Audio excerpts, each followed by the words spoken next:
और हमें कह देते हैं नवाज शरीफ ने अमन कायम किया, नवाज शरीफ ने अमन कायम किया। जब वोट की बारी आती है तो वोट किसी और को चला जाता है। तो अमन कराची में कायम हम करें और वोट जाए किसी और को, यार ये तो कोई बात तो नहीं है ना। कराची वालों ज़रा गिरेबान में झांक के देखो अपने। हम हैं कल का फ्यूचर, आप हैं कल का फ्यूचर, बिलावल है कल का फ्यूचर, आपके बच्चे हैं हमारा फ्यूचर। उनके लिए हमने सिर्फ फैसिलिटी क्रिएट करनी है ताकि वो तरक्की कर सके। इलेक्शन जो हमने कराए वो पीटीआई ने अपने आइन, अपनी कॉन्स्टिट्यूशन, अपना कानून, जो इलेक्शन का कानून 2017 का है, जो इलेक्शन कमीशन ऑफ पाकिस्तान ने रूल्स बनाए हैं, उनके मुताबिक कराए। जिस तरह 175 पॉलिटिकल पार्टी का सर्टिफिकेट आपने वेबसाइट पे दिया है, जिस वक्त आपके पास पार्टी हेड की तरफ से एक एफिडेविट आता है कि मैंने इलेक्शन करवाए हैं, आप उनके सर्टिफिकेट इशू करते हैं। हम पुरजोर मुतालबा करते हैं कि हमारा सर्टिफिकेट हर सूरत इशू किया जाए। अस्सलाम वालेकुम नाजरीन, आप देख रहे हैं स्टेट क्राफ्ट और मैं हूं सैयद मुजम्मिल शाह। गुज़श्ता हफ्ते की अगर सियासी डेवलपमेंट्स की बात की जाए तो इलेक्शन के इर्द गिर्द जो अबहाम बरकरार था और रिपीटेडली डिबेट का इस बात को हिस्सा बनाया जा रहा था कि आया 8 फरवरी की जो तारीख़ है ये कितनी सीरियस है, इस पर कितना अमल दरामद करवाया जाएगा और क्या इसमें फ़र्दर डिले भी हो सकता है। उसकी वजह यह है कि आसिफ अली जरदारी साहब और दीगर सियासतदान बहुत से ये कह रहे थे कि अगर कुछ दिन का डिले हो भी जाता है तो इतनी कोई बड़ी बात नहीं है उसमें। ये सब कुछ देखते हुए सुप्रीम कोर्ट की तरफ से जो बड़ी डेवलपमेंट सामने आई जुमे के रोज़, वो इस 8 फरवरी की तारीख से मुतल्लिक थी और वो इसीलिए कि 54 दिन की जो लिमिट होती है, यानी कि इससे पहले आप DROs को और ROs को ट्रेन करते हैं, इस लिमिट का जो कट ऑफ टाइम था वो 16 दिसंबर था, यानी कि 16 दिसंबर को इंतखाबी शेड्यूल जारी करना था इलेक्शन कमीशन को। अदरवाइज़ 8 फरवरी की तारीख पे अमल दरामद करना वुड हैव बिकम इम्पॉसिबल। और यही देखते हुए तहरीक इंसाफ के वकील की तरफ से लाहौर हाई कोर्ट में पटिशन की जाती है इससे पहले, और लाहौर हाई कोर्ट मुदाखलत करके जो ROs और DROs की ट्रेनिंग है उनको रुकवाता है। और बुनियाद क्या बनती है? बुनियाद ये बनती है कि ब्यूरोक्रेसी से आप ये लोग नहीं ले सकते क्योंकि वो नॉन पार्टिजान नहीं होते। और जो तहरीक इंसाफ के वकील थे उनकी तरफ से भी, उमर न्याजी साहब की तरफ से भी प्ली यही थी कि बहुत से DCs जिनको आप DROs तैनात करने जा रहे हैं वो तो MPOs के तहत गिरफ्तारियों के ऑर्डर पास करते रहे हैं तहरीक इंसाफ के रहनुमाओं के, तो वो किस तरह से एक अनबाइस्ड रोल प्ले कर सकते हैं। जबकि बड़ा पहलू ये था कि इससे पहले इलेक्शन कमीशन की तरफ से मुख्तलिफ हाई कोर्ट्स को ख़त अरसाल किए गए थे कि हमें जुडिशरी की तरफ से अमला प्रोवाइड किया जाए इलेक्शन कंडक्ट करने के लिए, लेकिन उस पर कोई ख़ास जवाब नहीं आया और उसके बाद उन्होंने ब्यूरोक्रेसी की तरफ रुख किया। तो ये देखते हुए सुप्रीम कोर्ट जो है वो हरकत में आई और हमने फिर ये देखा कि इलेक्शन कमीशन की तरफ से हंगामी बुनियादों पर सुप्रीम कोर्ट से रुजू किया गया। 3 रुकनी बेंच ने समाअत शुरू की और इस समाअत के बाद जो ROs की तैनाती थी इसको मनसूख करने का जो लाहौर हाई कोर्ट का जो ऑर्डर था उसको मुअत्तल किया गया और ये कहा गया कि फिलफौर इस प्रोसेस को स्मूथली रन किया जाए। और कह सकते हैं कि चीफ जस्टिस की तरफ से जो बात की गई थी पहले कि इलेक्शन के डिले में अब कोई डिबेट भी नहीं होनी चाहिए और कोई आर्ग्यूमेंट भी नहीं सुनना चाहिए हमें, और उसी पे हमने देखा कि अमल दरामद हुआ। इस सारी सूरत हाल के बाद एक बहस जो सेटल हो चुकी है वो 8 फरवरी की तारीख है, लेकिन जो सियासी जोड़ तोड़ है वो भी अपनी अरूज पर है और उसकी वजह यह है कि बहुत से नए चेहरे मुख्तलिफ सियासी जमातों का हिस्सा बन रहे हैं। लतीफ़ खोसा साहब की अगर बात की जाए तो पीपल्स पार्टी में लंबा अरसा उन्होंने सर्व किया है, लेकिन अब तहरीक इंसाफ में बाकायदा शमूलियत उन्होंने इख्तियार कर ली क्योंकि एक लंबे अरसे से तहरीक इंसाफ के मुख्तलिफ केसेस को वो डील कर रहे हैं। और इसके साथ साथ सरफराज बुगटी साहब ने पीपल्स पार्टी में शमूलियत का ऐलान किया है। कहा यह जा रहा है कि बहुत से लोग अब भी नई पार्टीज़ में, जैसे IPP एक पार्टी है या दीगर पार्टीज़ हैं, उसमें भी शामिल हो सकते हैं। और इसी हवाले से जो नए सियासी चेहरे हैं, जैसे जहांगीर तरीन साहब के अंडर जो क़यादत है वो किस जानिब रुख करती है, मियाँ साहब का बयानिया क्या होता है, और साथ साथ ये कि तहरीक इंसाफ के जो बल्ले के निशान पर सवालिया निशान बरकरार है इलेक्शन कमीशन में, उस पर भी फ़ैसला महफूज हो चुका है। और अब देखना यह है कि आया बल्ले के निशान पर कंटेस्ट करती है तहरीक इंसाफ, इनको आज़ाद हैसियत में इस इलेक्शन में जाना पड़ता है जो कि 8 फरवरी को होने जा रहे हैं। तो इन्हीं तमाम मौज़ूआत पर बात करने के लिए हमें सीनियर सियासतदान और माहिर कानून बैरिस्टर एतजाज़ एहसन साहब ने ज्वाइन किया है, उनसे बात करते हैं। एतजाज़ साहब, बहुत शुक्रिया आपके वक्त का। बताइएगा, डेवलपमेंट्स आप भी फॉलो करते रहे होंगे गुज़श्ता हफ्ते की सुप्रीम कोर्ट की तरफ से जो रूलिंग दी गई इलेक्शन के हवाले से। पहले ये बताइएगा कि बहुत से लोग ये कह रहे हैं कि पहले तहरीक इंसाफ का ये मुतालबा था कि इलेक्शन डिले ना किए जाएं, लेकिन अब वही चाहती है कि इंतखाबात का डिले हो। इसीलिए उमैर न्याजी साहब ने लाहौर हाई कोर्ट से रुजू किया और DROs और ROs की ट्रेनिंग को रुकवाने की कोशिश की। आप अग्री करते हैं इस पोजीशन से? मुझे इसका इल्म नहीं है कि उनकी क्या पॉलिसी है, पर मुझे लगता नहीं कि उनको कोई इसका फ़ायदा हो। उनको काफ़ी इस वक्त एक वोटर्स की सिंपथी बहुत मिली हुई है उनको इस वक्त, और जितना उन पे दबाव डालते हैं उतना ज़्यादा वोटर उनकी तरफ उसका झुकाव होता जा रहा है। जो मैं देखता हूँ बतौर एक शख्स जिसने कोई 8-9 दफ़ा इलेक्शन में हिस्सा लिया है, जनरल इलेक्शन में, तो कि ये तो उसकी सिंपथी बढ़ती जा रही है PTI की जितना, क्योंकि ये सिर्फ यही नहीं कि इमरान को पर सख्ती कर रहे हैं, ये तो खुले बंदों जिस तरह मार पीट रहे हैं, कैंडिडेट्स को उठा रहे हैं, उनसे एफिडेविट ले रहे हैं छोड़ते वक्त, और उनको बड़ा ही उनकी एक मतलब है जिसको कह रहे हैं कि जी सॉफ्टवेयर बदल दिया सॉफ्टवेयर, और इन्होंने इंतहाई भी की है कुछ लोगों पे, जिस तरह इमरान रियाज पे और दीगरान को, बहुत सारों को उनसे बदला है। तो ये जो भाई लोग कर रहे हैं इससे तो बहुत ज़्यादा परेशानी मेरा ख्याल है नवाज शरीफ की बढ़ रही है, और उनमें कोई ख्वाहिश हो सकती है टेम्परामेंटली, मैं समझता हूँ कि वो इलेक्शन से गुरेज करना चाहें।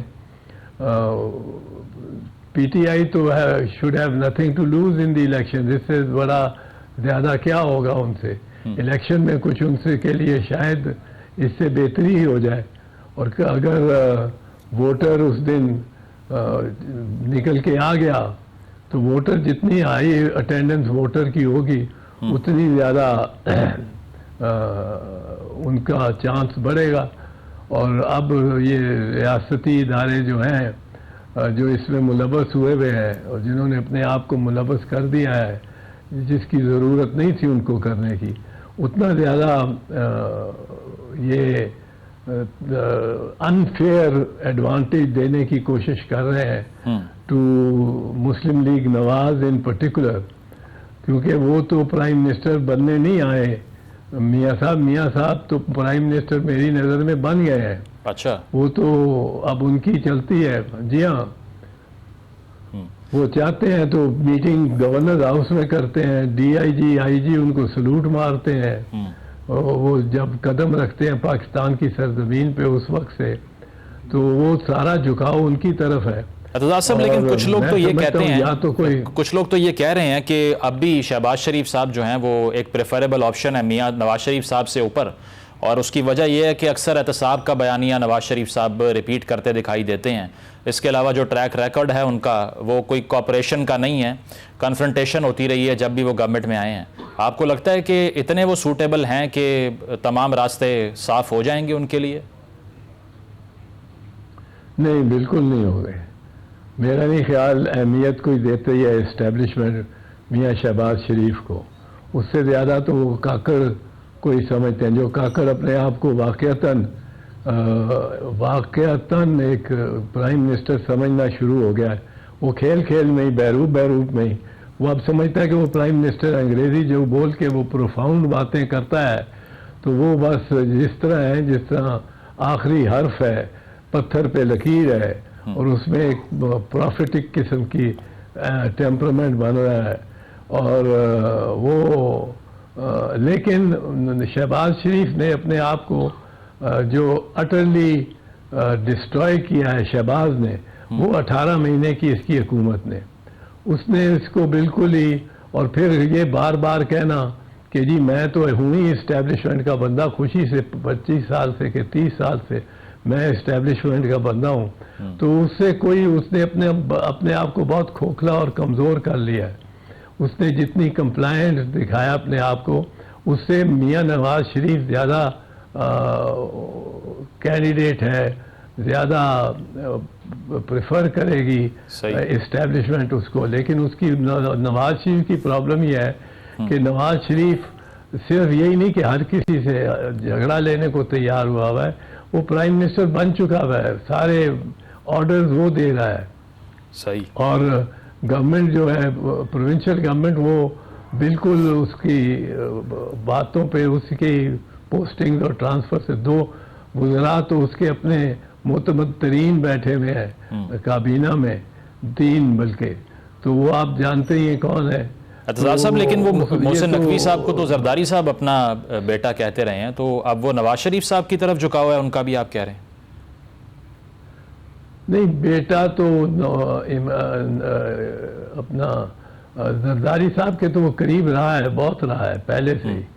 और उसने उसका एक उस वक्त इंडिपेंडेंट झुकाव था ये का और चैनल का, इन दोनों का। और वो जो उसका इम्पार्शियल सा या डाउन द सेंटर चलने का जो अंदाज था नकवी का थ्रू चैनल्स, उसका फ़ायदा पीपल्स पार्टी को होता था, वरना सारे चैनल्स, बहुत सारे पीपल्स पार्टी उनकी मातूब थी। और ये नवाज लीग उनके लिए ज़्यादा प्रेफर्ड रही है।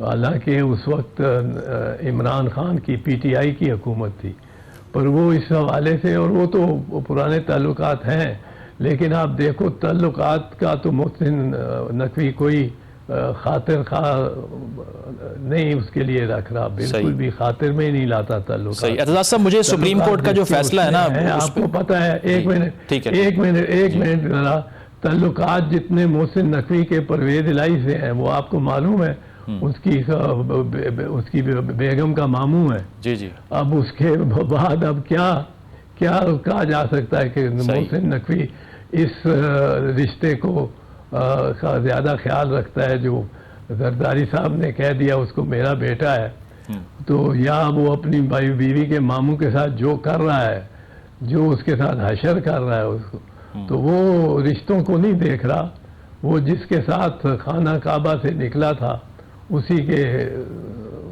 वो ज़रा बात मानता है ज़्यादा। लेकिन एतजाज साहब, बिलावल भुट्टो साहब की जो शिकायत हैं पंजाब की जो निगरान हुकूमत है उससे, वो मुख्तलिफ हैं। जरदारी साहब अब भी कह रहे हैं कि नहीं, इतना मसला नहीं है पंजाब के अंदर। जो लोग ये बात कर रहे हैं कि हमारे अगेंस्ट इक़दाम हो रहे हैं, उनको पता नहीं है, वो लाइल्म है। इन दोनों में से कौन ठीक बात कर रहा है? बयानिए में तसादुम दिखाई दे रहा है पीपल्स पार्टी के अंदर भी। देखें, बात यह है, मैं तो कुछ और ही समझता हूँ। मुझे तो लगता है कि सारी इस्टेब्लिशमेंट जो है वो इमरान खान की हिमायती है। अच्छा। इमरान खान का कद बना रही है। हाँ, 1.5 महीना 2 महीने रह गए इलेक्शन को, और कद अगर किसी का बन रहा है, इसका किसी के वोटर सिंपथी मिल रही है, किसी को पॉपुलेशन में, अगर इस इस्टेब्लिशमेंट के रवैये की वजह से, क्योंकि इस्टेब्लिशमेंट उसके बिल्कुल खिलाफ है, और खिलाफ या तो इसलिए है कि उसके वाकई खिलाफ है, या इसलिए है कि उसका कदो काठ बनाना चाहती है, उसका इमेज, उसका एक स्ट्रॉन्ग मैन, अनफ्लिंचिंग, और उसकी पार्टी पे जुल्म जबर, ये वो सब कुछ, ये तो, और इतना ज़्यादा इम्तियाजी सलूक कर रहे हैं। 2 अशखास तो इसमें बहुत प्रोमिनेंट है। एक जो है चीफ इलेक्शन कमिश्नर राजा सुल्तान, हद दर्जा का प्रेजुडिस उन्होंने और इम्तियाज दिखाया है कि वो फॉरेन फंडिंग केस हो तो सिर्फ एक पार्टी को ले रहे हैं, जब सुप्रीम कोर्ट कह रहा है, हुक्म दे रहा है कि सबको लो। हालांकि खान साहब ने लगाया था इलेक्शन की, जी वो उसको कोई परवाह नहीं है। वो तारीख जो उसने देनी उसके लिए लाजिम थी, और सुप्रीम कोर्ट ने वोट किया हुआ कि 90 दिन के अंदर इलेक्शन कराओगे। वो पंजाब और खैबर पख्तूनख्वा में तो इलीगल हुकूमतें वो चला रहा है तकरीबन 1 साल से। फिर वो आप देखें कि जो इसमें तारीख जो देनी थी उसमें अगर सदर निसाब ने बुला लिया है तो सदर को जब बुलाए तो वो बुलाना नहीं होता, वो एक ऑर्डर होता है, इनविटेशन नहीं होता। वहाँ भी कहता है मैं नहीं जाऊँगा जब तक सुप्रीम कोर्ट ने उसको हुक्म नहीं दिया ना जाओ। वो खातर में नहीं लाया सदर पाकिस्तान को। फिर उसने जो तारीख उसको कहा, पहले दिन सुप्रीम कोर्ट में पेश हुआ तो उसने कहा जी जो तारीख आप देंगे हम उस पर करा सकते हैं।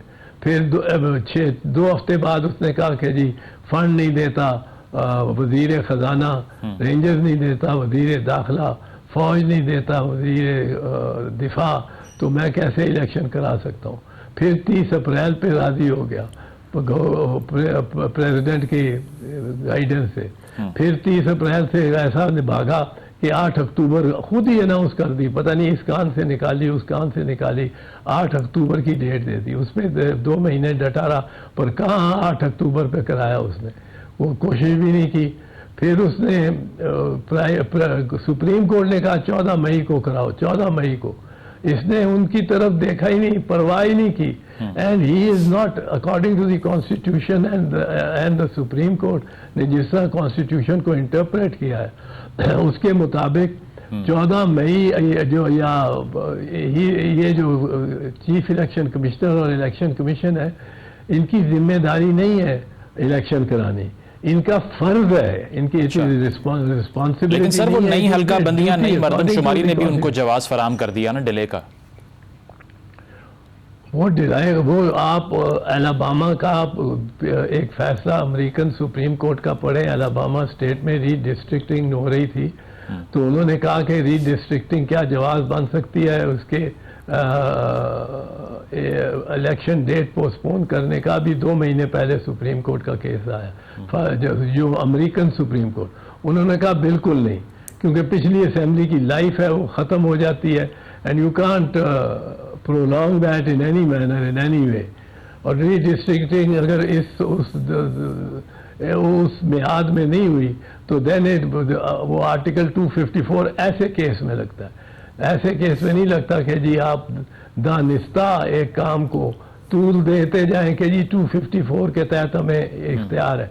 254 जो है इज ए शील्ड के डिफेंस के तौर पे आप कह सकें कि जी फ्लड आ गए थे, जी ये हो गया था, वो हो गया था, साइक्लोन आ गया था जैसा ईस्ट पाकिस्तान में 1970 में।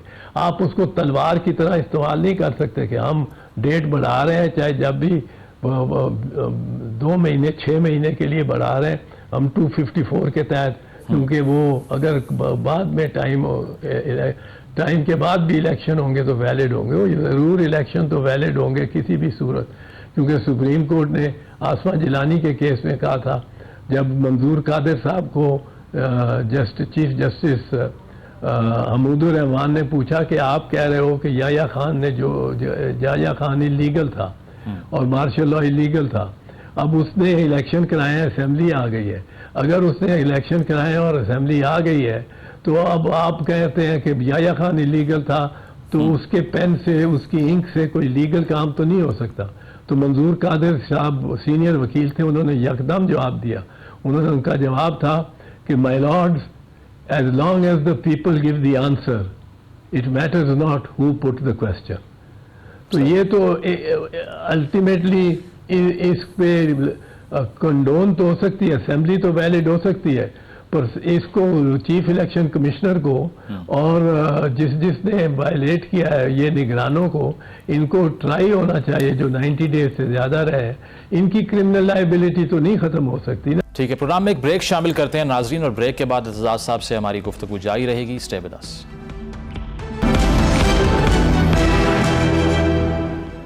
Welcome back. एतजाज अहसन साहब हमारे साथ मौजूद हैं और मुल्क में इलेक्शन कमीशन के हवाले से जो बहस चल रही है, सुप्रीम कोर्ट के फैसले के हवाले से बात चल रही है, उस पर उनसे हमारी गुफ्तगू जारी है। एतजाज साहब ये बताइएगा, अब तो इलेक्शन कमीशन की आप भी बात कर रहे हैं ना, अब तो वो सुप्रीम कोर्ट चले गए, उन्होंने कहा कि 8 फरवरी की तारीख पे जो इलेक्शन डिले हो रहा है लाहौर हाई कोर्ट की मुदाखलत से, उसकी रेमेडी के लिए सुप्रीम कोर्ट गए। तो इस रोल को आप कैसे देखते हैं कि लाहौर हाई कोर्ट ने जो इंटरवीन किया? नहीं, इंटरवीन किया, दुरुस्त किया, क्योंकि देखो दुरुस्त किया। ये एक होता है कि बाद में कंडोन करें, एक होता है कि आप उसको पहले कंट्रोल करें। कंडोन करना भी सुप्रीम कोर्ट ने गलत लिहाज से, पर हाजी सैफुल्लाह के केस में शुरू होके जब ज़िया-उल हक ने मरने से पहले डेट ही इलेक्शन की 5 महीने में बजाय 3 महीने के अंदर अंदर 5-5.5 महीने रख दी थी, इलेक्शन उस डेट पे होने लगे, लेटर डेट पे, तो सुप्रीम कोर्ट ने उसको कंडोन कर दिया, बल्कि बाद ऑफ इलेक्शन कंडोन किया हाजी सैफुल्लाह के केस बाद में। अच्छा, उसके बाद जब आप ये फिर इसी तरह कंडोनेशन की गई, नेक्स्ट केस जो आया जिसमें वो था गालबन बीबी शहीद का केस, फिर उसके बाद कंडोनेशन की गई, ये अभी कंडोनेशन दी जा रही है कि अगर ज़्यादा देर लग गई है तो कोई बात नहीं, असेंबली वैलिड है। असेंबली वैलिड होगी, पर चीफ इलेक्शन कमिश्नर और इलेक्शन कमिश्नर और जो निगरान है पंजाब के और खैबर के, इनको तो आर्टिकल 6 के तहत इनका तो ट्रायल होना चाहिए, इनकी क्रिमिनल लाइबिलिटी तो नहीं जाती। लेकिन सर, जुडिशरी से इलेक्शन कमीशन का कहना यह कि पहले जुडिशरी से मुतालबा किया गया कि आप जो है वो बंदे हमें फराम करें इलेक्शन कंडक्ट करने के लिए, जवाब नहीं आया, फिर हम ब्यूरोक्रेसी की तरफ गए, डीसीज को हमने DROs के तौर पे सेलेक्ट किया। तो आपको लगता है कि उनके पास कोई और ऑप्शन भी था अगर जुडिशरी से उनको लोग नहीं मिल रहे थे तो?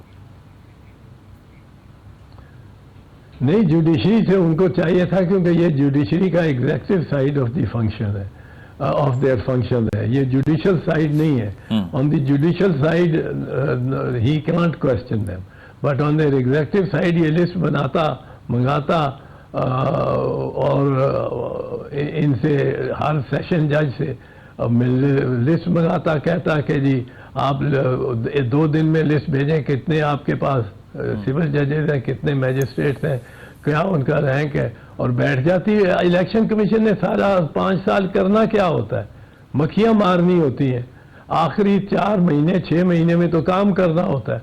उसमें ये काम, ये जब भी काम करना था इतनी देर लगनी थी। ये हर सेशन जज को भेजता डायरेक्ट एक हुक्म के मुझे बताओ कौन कौन है। वो कहते हैं जवाब नहीं आया, या ये कहा कि बिजी हैं लोग। वो जवाब नहीं आया और बिजी हैं लोग। आइन कहता है कि इसकी हर बात मानी जाएगी, हर बात मानी जाएगी, जो ये हुक्म देगा। ये तो फिरौन बन जाता है, ये केयर टेकर के पास तो इख्तियार ही कुछ नहीं होता। ये सारा इख्तियार केयर टेकर इस्तेमाल करते रहे, उल्टी गंगा बहती रही है। और ये अपने हाथ पे हाथ धर के ना प्रेसिडेंट को मिलने को तैयार है, ना डेट देने को तैयार है, ना इलेक्शन के लिए कुछ कराने के लिए। इसको चाहिए था, उनको तलब करता फाइनेंस मिनिस्टर को, डिफेंस मिनिस्टर को, इंटीरियर मिनिस्टर को, कहता दो आप बंदे, नहीं तो मैं आपको डिस्क्वालिफिकेशन के लिए भेजता हूँ। वो यूसुफ रजा को क्या डिस्क्वालिफिकेशन हुई थी और कितनी देर की हुई थी, till the rising of the court. मैं उसका वकील था, मुझे सुप्रीम कोर्ट ने उस वक्त जब सुनाने लगे फैसला तो उन्होंने कहा sorry Chaudhry sahab we can't, we have to convict. ये उन्होंने कहा sorry Chaudhry sahab we have to convict your client, और साथ कहा he is convicted under section this and this and sentence to the till the rising of the court and the court now rises. ये खत्म भी होगी सजा, पर वो डिस्क्वालीफाई हो गया, वो वजीर आजम ना रह सका क्योंकि कंटेम्प्ट की सजा हो गई थी। बिल्कुल, इसमें उसमें कोई मियाद की नहीं, वरना तो है ना कि एटलीस्ट 3 ईयर सेंटेंस हो। ये इसमें सुप्रीम कोर्ट ने खुद होल्ड किया। एजाज साहब, लेकिन देखें ना, ये जुडिशरी की तरफ से लोग ना दिया जाना, कुछ लोग ये कह रहे हैं कि वो प्रेशर को अवॉइड करना चाहते हैं क्योंकि बड़ा कंट्रोवर्शियल इलेक्शन हो सकता है, इसीलिए यहाँ से बंदे ना ही भेजे जाएं तो बेहतर है। इसके अलावा 2013 के इलेक्शन में भी जुडिशरी से ROs DROs लिए थे और तहरीक इंसाफ ने पहले उसको एडमायर किया, लेकिन बाद में 35 पंक्चर का इल्ज़ाम भी लगा। तो क्या जुडिशरी से लोग अगर मिल जाते तो इंतखाबात मज़ीद शफाफ हो सकते थे, आपको लगता है, या फ़र्क ना पड़ता उससे?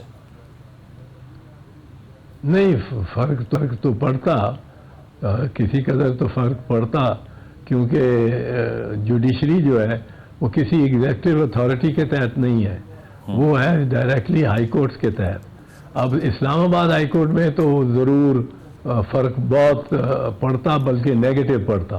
और जुडिशरी क्योंकि बड़ी बायस्ड चीफ जस्टिस यहाँ के, उन्होंने जिस जिस तरह का इम्तियाज़ बढ़ता है एक जमात के ख़िलाफ़, वो तो बड़ी इंतहा पे ही चले गए हैं आमिर फारूक साहब। पर बाकी जजेस सारे ये महफूज फील करते हैं अपने आप को।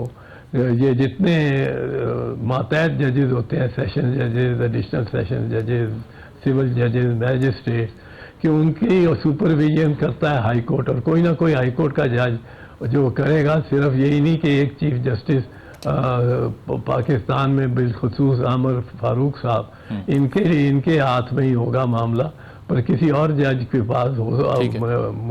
बाबर सत्तार है, हुसैन गुल, हसन गुल है, कियानी साहब है, कोई दूसरा सुनेगा, बीबी है, तो वो हमें प्रोटेक्ट करेगा। सही। एतजाज साहब, इसके अलावा पीटीआई के इंट्रा पार्टी इलेक्शन पे बहुत बात हो रही है कि इसमें शफाफियत नहीं थी, इलेक्शन कमीशन एतराज़ कर रहा है। आपको लगता है कि कोई ऐसा इलेक्शन होगी अगर पार्टीज़ ने नहीं करवाया, ये बहुत ही गैर शफाफ है, या फिर सिंगल आउट कर रही है इलेक्शन कमीशन पीटीआई को? नहीं, एक चीज़ तो है ना कि सारी पार्टियों के, बड़ी छोटी पार्टियों के जो लीडरशिप है वो तो अनअपोज्ड हुई है। ये तो कोई भी नहीं, किसी की भी, शायद जमात इस्लामी में मुकाबला हुआ है सिराजुल हक साहब का और लियाकत बलोच साहब का, और एक प्रेसिडेंट हो गए और दूसरे सेक्रेटरी जनरल हो गए, दोनों मोहतरम हैं, पर लेकिन ये हुआ है तो वो भी, उसमें भी फॉल्ट निकाली जा सकती है। उन्होंने इलेक्शन कराया पर ना इलेक्शन से आए हैं असफंदियार वली के मेरे ख्याल बेटे जो है, और ना ही मौलाना फजल रहमान, और ना ही किसी और बड़ी जमात के लोग।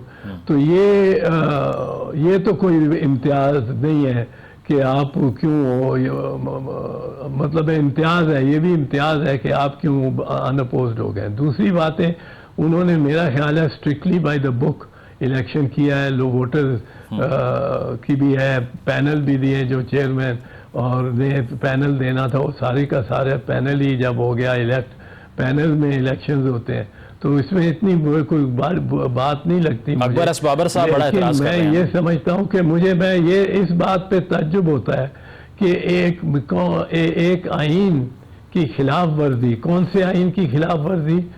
आइन की, एक पार्टी की जमाती आइन की खिलाफ वर्जी, जमाती आइन की खिलाफ वर्जी पे आप सारी पार्टी को और पता नहीं कितने वोटरों को और कितने मेंबर्स को आप डिस्क्वालीफाई कर देंगे। वोटर जो वोट करना चाहता है उनको, वो भी उस हक से महरूम हो गया समझे, वोट करने के और अपने नुमाइंदा रखने के। सही। और उसके और सब कुछ कर रहे हैं। और जो आप खुद जनाब चीफ इलेक्शन कमिश्नर साहब आइन की खिलाफ वर्जी कर रहे हैं, आइन से, पाकिस्तान के आइन से खिलवाड़ कर रहे हैं। अजब बात है, जो पाकिस्तान के आइन से खिलवाड़ कर रहे हैं वो उनको जज कर रहे हैं जिन्होंने ज़्यादा से ज़्यादा कह सकते हो एक पार्टी के आइन की खिलवाड़ की है, और लेकिन वो भी बाकी जमातों के तरफ ही चले हैं। तो ये अजीब बात है। ये मतलब एक सितम ज़रीफ़ी है कि नहीं है? सही। कि जो बंदा खुले बंदों आइन को मानता ही नहीं है, 90 दिन की मानता ही नहीं है, 13 मई को मानता ही नहीं है कि 13 मई को इलेक्शन कराओ, सुप्रीम कोर्ट का है, कोई किसी तरह से वो आइन को नहीं मानता, वो ट्राई कर रहा है और सजा देने पे जा रहा है उनको जिन्होंने ज़्यादा से ज़्यादा इल्ज़ाम है जिन पे कि उन्होंने एक पार्टी के आइन को ठीक है। ठीक है एतजाज साहब, एक ब्रेक का मुझे कहा जा रहा है। नाज़रीन, एक ब्रेक शामिल करते हैं प्रोग्राम में, और ब्रेक के बाद एतजाज एहसन साहब की अपनी सियासत का क्या मुस्तकबिल होगा, इस पे बात करेंगे। Stay with us.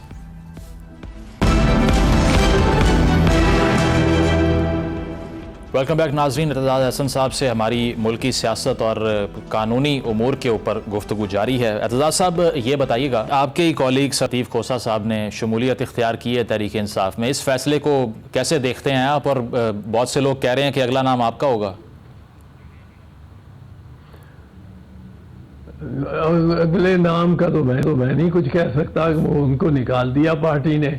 अच्छा। तो वो चले गए, कहीं तो जाना था उनको, और वैसे वो इस वक्त इस्टेब्लिशमेंट और फौजी अदालतों और इन सब मामलात में उन्होंने बड़ा बोल्ड और बड़ा ठीक व्यू लिया है और बड़ा अच्छा नाम कमाया उसकी वजह से खोसा साहब ने।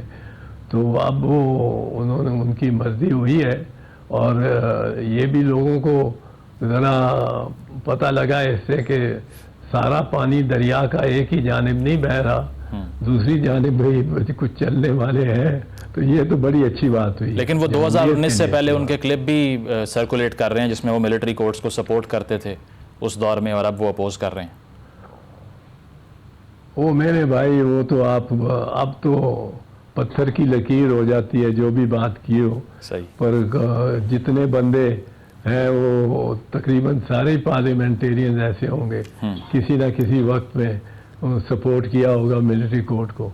मैं एक कह सकता हूँ कि मैं कम से कम एक हूँ इस उम्र में भी आके जो 1962 से लेके जब मैंने कॉलेज से निकला हूँ, बल्कि कॉलेज के आखिरी ईयर में हमने स्टूडेंट मूवमेंट जो अयूब खान के खिलाफ चलाई थी, तब से याया खान, ज़िया-उल हक और मुशर्रफ, इनमें से 3 की तो जेल भी काटी है, हवालात भी काटी है, और चौथे को भी अपोज किया क्योंकि मैंने सिविल सर्विस ज्वाइन इसीलिए नहीं की कि मार्शल लॉ लगा हुआ था। अच्छा साहब, अगर आपको टिकट ऑफर होती है पीटीआई से, क्या फैसला करेंगे आप?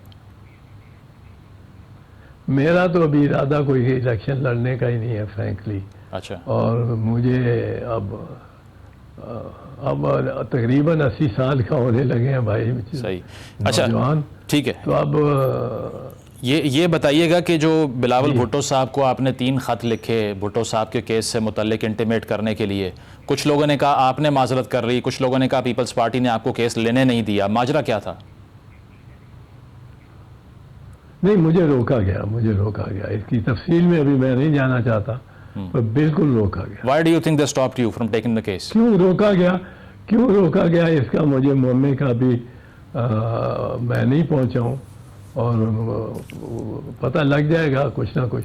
1-2 मफरूज़े हो सकते हैं, पर वो मफरूज़े ही हैं कि जी अपना फारूक नाइक साहब नहीं चाहते थे कि मैं आ जाऊँ कमरे में, तो शायद मैं ही फिर मुझसे ही शुरू करा दें। लेकिन ये मफरूज़े हैं, मैंने भी एक्सप्रेस किए हैं, पर ये मफरूज़े हैं क्योंकि वो डिनाई करते हैं और ऐसी बात ना ही हो शायद कि after all is a senior lawyer और मेरे से शायद ये ज़्यादती हुई हो उनको एट्रीब्यूट करने का। पर उस वक्त मैं बहुत इमोशनल था क्योंकि मुझे रोका गया। ये इसमें तो मैं आपको बता रहा हूँ कि कोई दूसरी बात है ही नहीं और मेरे पास इसका सबूत है, बिल्कुल ठोस सबूत है। पर मैं इसमें अब जब तक हतमी बात तक ना पहुंचूं, सही, मैं इसको करूंगा नहीं इंशाल्लाह। तो सरफराज बुगटी साहब भी पीपल्स पार्टी का हिस्सा बन चुके हैं। पहले कंप्लेन हो रही थी लेवल प्लेइंग फील्ड नहीं है, लेकिन अब बुगटी साहब का जाना बलोचिस्तान में, जरदारी साहब भी आज गए बलोचिस्तान में खिताब किया उन्होंने। आपको लगता है पीपल्स पार्टी को कॉर्नर किया जा रहा है कहीं पर, या they are also the favourites? नहीं, कॉर्नर किया जा रहा है। इसका पता नहीं सरफराज बुगटी डिस्क्वालीफाई हो जाए कि इसको अगर आप बनते हैं निगरान वज़ीर, तो आपको इंडिपेंडेंट होना चाहिए। हाँ, इसका मतलब है कि आपकी जो जान किसी पार्टी की तरफ था तो वो उस तरफ, ये भी एक चैलेंज हो सकता है उन पे। क्या बनता है, क्या अदालतें बनाती हैं, अब तो कहना ही मुश्किल है अदालतों का। तो एतजाज साहब 3P और 4P की डिबेट भी जारी है पीपल्स पार्टी में। If it is up to you, Zardari sahab या बिलावल साहब? नहीं, मैंने तो ये डिबेट शुरू, ये आइडिया दिया ही मैंने था उन 2015 में इस्लामाबाद नहीं दुबई में मीटिंग थी। ठीक है, बहुत बहुत शुक्रिया एतजाज हसन साहब, आपने अपना कीमती वक्त हमें दिया। एक ब्रेक शामिल करते हैं प्रोग्राम में और ब्रेक के बाद इस पर गुफ्तगू करेंगे। Stay with us.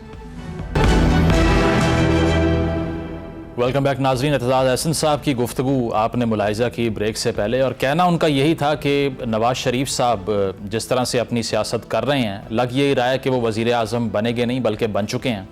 उसमें उनकी रीज़न ये थी कि अब नवाज़ शरीफ साहब के अहकामात के ऊपर पंजाब में तबादले भी हो रहे हैं, ग्राउंड तैयार की जा रही है।